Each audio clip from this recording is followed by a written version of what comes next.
Hello friends, कैसे हैं आप लोग। आई होप सब अच्छे होंगे और मैं भी ठीक हूँ।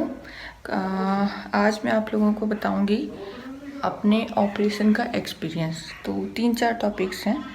लाइक आप ऑपरेशन का मेरा एक्सपीरियंस क्या था, ऑपरेशन के बाद आपको क्या प्रिकॉशन रखनी है, और उसका खर्चा कितना आया था मेरा, है ना। और ऑपरेशन के टाइम पे उसके बाद की एक्सरसाइज, और जो मेरे जो जो टेस्ट हुए थे वो जो मुझे याद है मैं आपको बताने जा रही हूँ। ठीक है फ्रेंड्स, वहाँ पे सबसे पहले आपको ऑपरेशन की डेट दी जाती है, जो कि इतनी जल्दी नहीं मिलती है क्योंकि वहाँ पे बहुत ज़्यादा भीड़ होती है। तो कभी कभी 1-2 महीने, कभी कभी 5-6 महीने भी लग सकते हैं। मुझे 1 मंथ का डिले हुआ था ऑपरेशन की डेट मिलने में। तो मेरा जनवरी 2019 में ऑपरेशन हुआ था। तो आपको ऑपरेशन की डेट देंगे, आप आएंगे, फिर वो एक बार बहुत सारे टेस्ट कराते हैं ऑपरेशन के पहले। बहुत सारे थोड़े बहुत, लाइक एनेस्थीसिया का टेस्ट ना, आपको कैसा कितना देना है वो सारा चेक करते हैं। कभी पहले ऑपरेशन हुआ है तो कुछ प्रॉब्लम तो नहीं हुई है वो सब पूछेंगे। तो एक दिन वो वाले टेस्ट करेंगे, उसके बाद सेकेंड डे रिपोर्ट आ जाएगी। फिर आपको फाइनल डेट दे दी जाएगी, इस दिन ऑपरेशन है। तो फिर ऑपरेशन वाले दिन आप टाइम से पहुंच जाइए। उसके बाद एक उनका रूम है जहाँ पे वेटिंग रूम, तो वहाँ पे सारे जितने भी ऑपरेशन उस दिन होने हैं सारे लोग जाते हैं, अपना कार्ड दिखाते हैं, वहाँ पे रिसेप्शन पे बैठे रहते हैं जो भी हैं रिसेप्शनिस्ट। फिर आपका वो सारा रजिस्टर कर लेंगे कि ये पेशेंट आ गया है ना। उसके बाद आप वहाँ पे वेट करेंगे। तो वहाँ पे आप जब ऑपरेशन वाले दिन कोई भी ज्वेलरी मत पहनना, सारा निकलवा देंगे वो, इवन ये नोज पिन भी। तो फिर उसके बाद वो जो भी मेडिसिन है, जो भी चीज़ें ज़रूरत होंगी वो आपको लिस्ट देंगे। तो आप वो वाली मेडिसिन लेके आपको आना होगी ऑपरेशन के पहले। तो वो सारी मेडिसिन लेके आ जाइए, वहीं पे मिल जाती हैं, वहाँ पे है मेडिसिन के लिए काउंटर। उसके बाद आपका नंबर आता है, तो फिर आपको डरना नहीं है। और फिर नंबर आएगा, वहाँ पे इतना कुछ नहीं है कि लाइक प्राइवेट हॉस्पिटल में होता है ना, बहुत पहले सुबह से ये ट्रिप लग रही है वो ट्रिप लग रही है, ऐसा कुछ नहीं हुआ था।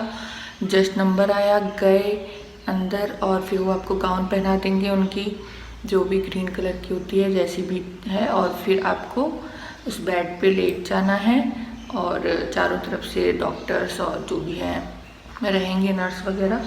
फिर आपको एनेस्थीसिया दे दिया जाएगा। और मतलब पता भी नहीं चला था मुझे, 1-2 मिनट के बाद तो मुझे पता ही नहीं है। उसके बाद ऑपरेशन हो गया था, लाइक 3 घंटे तो लगे थे। छोटा वाला लंपेक्टोमी हुई थी मेरी। उसके बाद आपको होश आएगा, फिर आपको दूसरी वहाँ पे शिफ्ट कर देंगे दूसरे रूम में जहाँ पे सारे लोगों का ऑपरेशन हुआ है। कुछ देर तक ऑब्जर्वेशन में रखते हैं, है ना। उसके बाद फिर आपको शिफ्ट किया जाएगा जहाँ पे भी 1 डे के लिए रुकते हैं लंपेक्टोमी वाले, जहाँ पे भी ऑपरेशन के बाद केयर के लिए रखा जाता है, उस रूम में ले जाया जाएगा।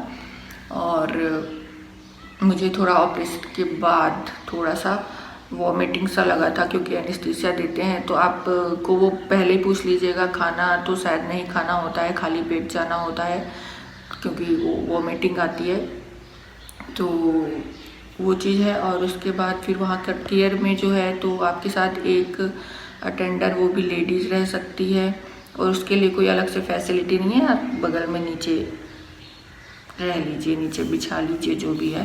जेंट्स तो आ ही नहीं सकता बिकॉज वहाँ पे सारी लेडीज़ होती हैं। और मुझे 1 दिन के लिए रखा गया था, और टाइम टू टाइम वहाँ पे डॉक्टर्स देखने आते थे। वो जो स्टिच हैं वो सब देखने आते थे, और जो बैंडेज लगी होती है ना उसको निकाल देते हैं, फिर वो आके अपने अनुसार और देखते हैं। और क्या होता है, और खाना वगैरह मिलता है उस टाइम तक जितने दिन के लिए रखेंगे। वैसे वो लोग ज़्यादा दिन नहीं रखते हैं, 1 दिन, या ज़्यादा बड़ा ऑपरेशन है तो 3 से 4 दिन, ठीक है। उसके बाद आपके साइड में एक पाइप सा लगा होता है, देख रहे होंगे। तो ये पाइप आपका वो है ना, जो बुरा लिक्विड, बेकार लिक्विड फ्लूइड होता है वो उसमें जाता है। तो वो उसका एक मेजरमेंट रहता है, वो सूखता जाता है धीरे धीरे, तो उससे पता चलता है कि ठीक हो रहा है। तो वो अगर उतना लेवल तक सूख जाता है तो लाइक 10 दिन के बाद वो पाइप निकलवाने आपको जाना पड़ेगा, तो वो निकाल देंगे पाइप, है ना। और उसको आपको कैरी करना पड़ता है, वो जो पाइप लगा रहेगा तो जब तक नहीं निकलता तो आपको कहीं भी जाएंगे वो तो साथ में ही रहेगा। उसके लिए एक छोटा सा थैला दे देते हैं, वो उसमें रख लो। आप देख रहे होंगे साइड में पिक। तो ऐसे ऑपरेशन हुआ था। फिर क्या करते हैं, सेकेंड डे ही वो आपको बुला लेते हैं एक्सरसाइज रूम में, और आपका हाथ उठे ना उठे आपको एक्सरसाइज करनी पड़ती है। नए नए स्टिच रहते हैं लेकिन वो ज़रूरी है, नहीं तो वो स्टिच कड़े हो जाएंगे तो प्रॉब्लम होगी। तो मेरा हाथ ऐसे उठा दिया था उन्होंने एकदम ऊपर, और थोड़ा सा मुझे चक्कर भी आ गए थे। कुछ लोग को आते हैं, कुछ को नहीं आते हैं, क्योंकि मेरा पहले भी एक ऑपरेशन हो चुका था ना, तो 2 ऑपरेशन उसी जगह पे हुए थे, तो मुझे थोड़ी वीकनेस थी, प्रॉब्लम थी। फिर वो एक्सरसाइज हो जाती है आपकी, उसके बाद 1 डे के बाद आपको छुट्टी दे देते हैं, ठीक है। फिर आपने पूछ लेना है क्या खाना है क्या नहीं खाना है। हालांकि वो बोलते हैं सब खाइए, कोई परहेज नहीं है ना, बट फिर भी मैंने थोड़ा बहुत किया था। फिर उसके बाद एक इम्पॉर्टेंट चीज़ कि आप घर पहुंचने के बाद भी रेगुलर जितनी हो सके एक्सरसाइज कीजिए। ज़्यादा नहीं, ओवर नहीं करना है कि आपको हो नहीं रही फिर भी करो, बट थोड़ा थोड़ा तो करना है। मैंने की थी, मेरे हाथ नहीं उठता था फिर भी मैं करती थी, तो ना वो जो हाथों में सूजन नहीं आएगी, उससे फ्लो रहेगा, क्योंकि आपकी नस वगैरह तो काट देते हैं ना, तो प्रॉब्लम हो जाती है, इसलिए एक्सरसाइज करना। फिर क्या था, कभी कभी इसकी 2 ब्रांच हैं, एक खारगर में भी, एक परेल में है, एक खारगर में है। तो अगर यहाँ परेल में आपको वहाँ पे नहीं मिलती है डेट ऑपरेशन की, तो वो खारगर शिफ्ट कर देते हैं। खारगर भी बहुत बड़ा है। तो मुझे खारगर के बारे में ऐसा पता है कि मैं स्टिच कटवाने के लिए खारगर हॉस्पिटल गई थी, क्योंकि मैं वहाँ पे रुकी हुई थी, तो पास में तो मेरे लिए खारगर था, तो मैं वहाँ गई। वहाँ पे भी आप अपना कार्ड वगैरह दिखाई दीजिए, तो स्टिच के लिए ज़्यादा प्रॉब्लम नहीं हुई, उन्होंने तुरंत ही ठीक स्टिच काट दी थी। तो ऐसे ऑपरेशन हो जाता है। ये मेरा एक्सपीरियंस था। आपको इसके बारे में पूछना हो तो बताइएगा। और मेरे को रिसिप्ट तो अभी नहीं है, बट मेरा ऑपरेशन शायद 50 to 60,000 में हो गया था, क्योंकि छोटा ऑपरेशन था, लैम्पेक्टोमी था। और कीमो रेडिएशन ये सब का अलग है प्राइस, जो भी है ना। मेरा इतने में हो गया था, तो आई थिंक ऑपरेशन के लिए 1 लाख में हो जाता है वहाँ पे। जो भी एक्स्ट्रा मेडिसिन बाद के लिए दी जाती हैं, सब कुछ मिला लो तो हो जाता है। और आपको अगर ऑपरेशन के बाद सूजन या कुछ भी अलग सा लगे तो आप तुरंत जाके दिखाइए।